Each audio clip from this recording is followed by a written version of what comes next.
Hi students, welcome to Anu educational studies. 8ನೇ ತರಗತಿ ಗಣಿತ ಭಾಗ 2 ಅಧ್ಯಾಯ 9 ಕ್ಷೇತ್ರ ಗಣಿತ. ಹಿಂದಿನ ವಿಡಿಯೋದಲ್ಲಿ ನಾವು ಅಭ್ಯಾಸ 8.4ರ ಎಲ್ಲ ಪ್ರಶ್ನೆಗಳಿಗೆ ಉತ್ತರಿಸಿದ್ದೇವೆ. ಈ ವಿಡಿಯೋದಲ್ಲಿ ಅಭ್ಯಾಸ 9.1ರ 1ರಿಂದ 4ನೇ ಪ್ರಶ್ನೆಯವರೆಗಿನ ಎಲ್ಲ ಪ್ರಶ್ನೆಗಳಿಗೆ ಉತ್ತರಿಸೋಣ. ಪ್ರಶ್ನೆ ನಂಬರ್ 1. ಒಂದು ಮೇಜಿನ ಮೇಲ್ಭಾಗ ಒಂದು ತ್ರಾಪಿಜ್ಯಾಕಾರದಲ್ಲಿದೆ. ಅದರ ಸಮಾಂತರ ಬಾಹುಗಳ ಉದ್ದಗಳು 1 ಮೀಟರ್ ಮತ್ತು 1.2 ಮೀಟರ್ ಹಾಗೂ ಅವುಗಳ ನಡುವಣ ಲಂಬ ದೂರ 0.8 ಮೀಟರ್ ಇದ್ದರೆ ಆ ತ್ರಾಪಿಜ್ಯದ ವಿಸ್ತೀರ್ಣವನ್ನು ಕಂಡುಹಿಡಿಯಿರಿ. ಇಲ್ಲಿ ತ್ರಾಪಿಜ್ಯಾಕಾರದ ಮೇಲ್ಭಾಗವನ್ನು ನೀವು ಗಮನಿಸಬಹುದು. ಇಲ್ಲಿ ಬಾಹುಗಳ ಅಂತರ 0.8 ಮೀಟರ್ ಇದೆ. ಅಂದರೆ ಇದನ್ನು ನಾವು ಲಂಬ ದೂರ ಎಂದು ಕರೆಯುತ್ತಿದ್ದೇವೆ. ಲಂಬ ದೂರ 0.8 ಮೀಟರ್ ಎಂದು ಕೊಟ್ಟಿದ್ದಾರೆ. ಈಗ ಇಲ್ಲಿ ಬಾಹುಗಳ ಉದ್ದ ಒಂದು ಬಾಹು 1 ಮೀಟರ್, ಇನ್ನೊಂದು ಬಾಹು 1.2 ಮೀಟರ್ ಇದೆ. ಈಗ ನಾವು ಈ ತ್ರಾಪಿಜ್ಯದ ವಿಸ್ತೀರ್ಣವನ್ನು ಕಂಡುಹಿಡಿಯೋಣ. ಈಗ ಇಲ್ಲಿ ನಾವು ಮೊದಲನೆಯದಾಗಿ ಸಮಾಂತರ ಬಾಹುಗಳ ಉದ್ದವನ್ನು ಬರೆದಿದ್ದೇವೆ. ಸಮಾಂತರ ಬಾಹುಗಳ ಉದ್ದ 1 ಮೀಟರ್ ಮತ್ತು 1.2 ಮೀಟರ್. ಈಗ ಅವುಗಳ ನಡುವಣ ಅಂತರ 0.8 ಮೀಟರ್ ಎಂದು ಕೊಟ್ಟಿದ್ದಾರೆ. ಅದನ್ನೇ ನಾವು ಇಲ್ಲಿ ಅವುಗಳ ನಡುವಣ ಅಂತರ = 0.8 ಮೀಟರ್.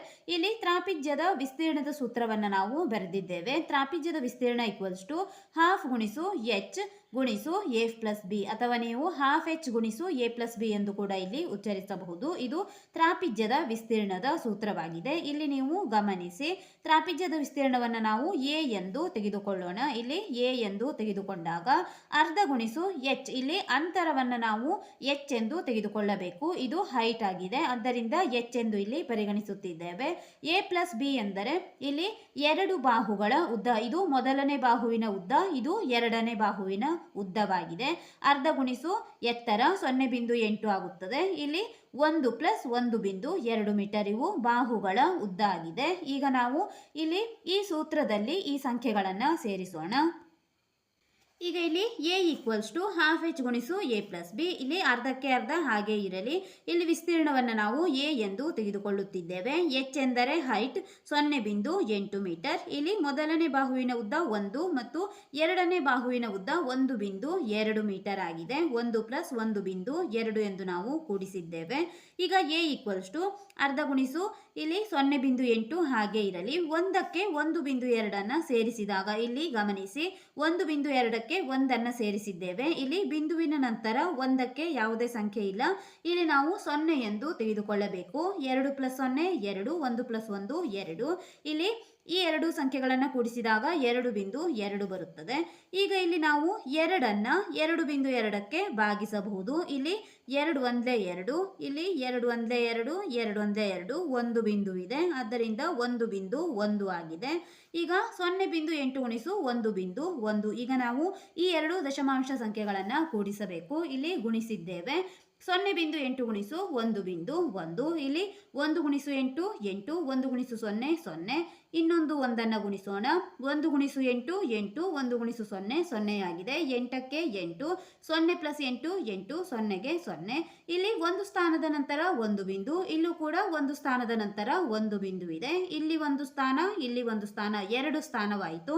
ಆದ್ದರಿಂದ ಇಲ್ಲಿ ನಾವು ಈ ಎರಡು ಸ್ಥಾನಗಳ ನಂತರ ಒಂದು ಬಿಂದುವನ್ನು ಇರಿಸೋಣ. 0.88 ಆಗಿದೆ. ಆದ್ದರಿಂದ ಇಲ್ಲಿ a = ಅಂದರೆ ತ್ರಾಪಿಜ್ಯದ ವಿಸ್ತೀರ್ಣ = 0.88 ಮೀಟರ್ ಸ್ಕ್ವೇರ್. ಏಕೆಂದರೆ ಇಲ್ಲಿ 0.8 ಮೀಟರ್ ಮತ್ತು 1.1 ಮೀಟರ್, ಇಲ್ಲಿ ಮೀಟರ್ ಗುಣಿಸು ಮೀಟರ್, ಮೀಟರ್ ಸ್ಕ್ವೇರ್ ಆಗುತ್ತದೆ. ಆದ್ದರಿಂದ ನಾವು ಇಲ್ಲಿ ವಿಸ್ತೀರ್ಣವನ್ನು ಮೀಟರ್ ಸ್ಕ್ವೇರ್ ಅಥವಾ ಚದರ್ ಮೀಟರ್ ಎಂದು ಕೂಡ ನೀವು ಇಲ್ಲಿ ಬರೆಯಬಹುದು. ಮೀಟರ್ ಸ್ಕ್ವೇರ್ ಎಂದು ನಾವು ತೆಗೆದುಕೊಂಡಿದ್ದೇವೆ.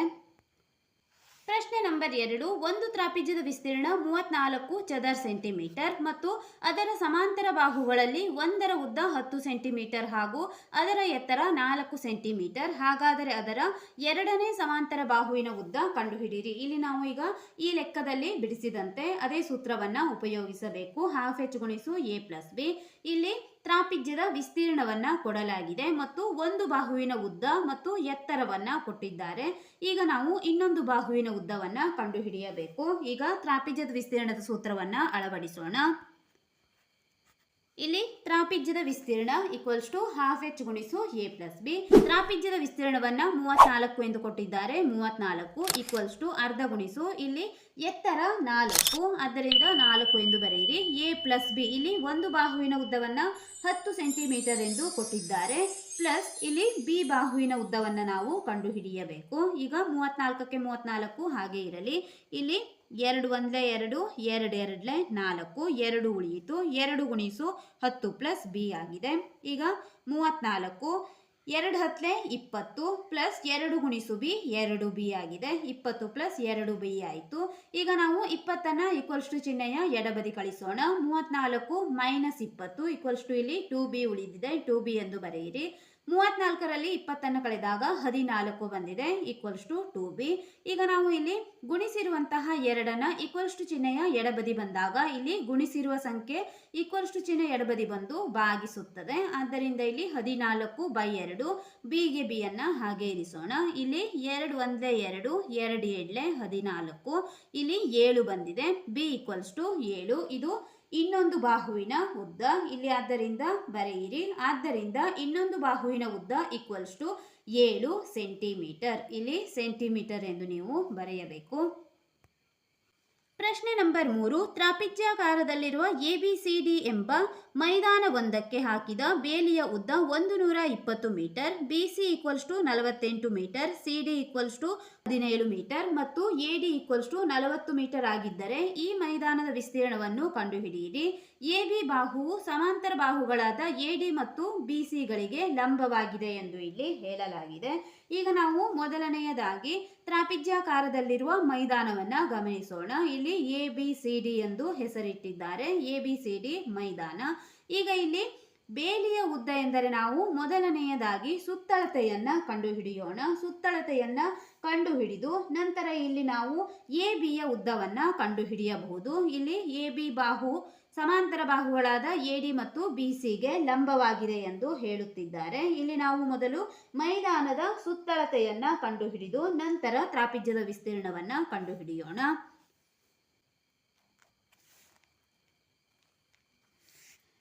ಇಲ್ಲಿ ನಾವು ತ್ರಾಪಿಜ್ಯದ ಚಿತ್ರವನ್ನು ಬಿಡಿಸಿದ್ದೇವೆ. ಇಲ್ಲಿ 40 ಮೀಟರ್ ಇದೆ, BC 48 ಮೀಟರ್ ಎಂದು ಕೊಟ್ಟಿದ್ದಾರೆ, DC 17 ಮೀಟರ್ ಎಂದು ಕೊಡಲಾಗಿದೆ.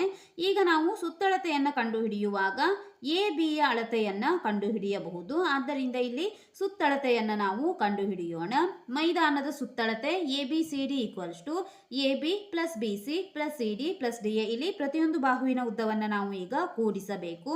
ಇಲ್ಲಿ ABCD ಸುತ್ತಳತೆ 120 ಮೀಟರ್, ಏಕೆಂದರೆ ಇಲ್ಲಿ ಹಾಕಿದ ಬೇಲಿಯ ಉದ್ದವನ್ನು 120 ಮೀಟರ್ ಎಂದು ಕೊಟ್ಟಿದ್ದಾರೆ. ಬೇಲಿಯನ್ನು ಇಲ್ಲಿ ಈ ತ್ರಾಪಿಜ್ಯದ ಸುತ್ತಲೂ ಹಾಕಲಾಗುತ್ತದೆ. ಆದ್ದರಿಂದ ಸುತ್ತಲೂ ಹಾಕಿರುವುದರಿಂದ ಇದು ಮೈದಾನದ ಸುತ್ತಳತೆಯಾಗುತ್ತದೆ.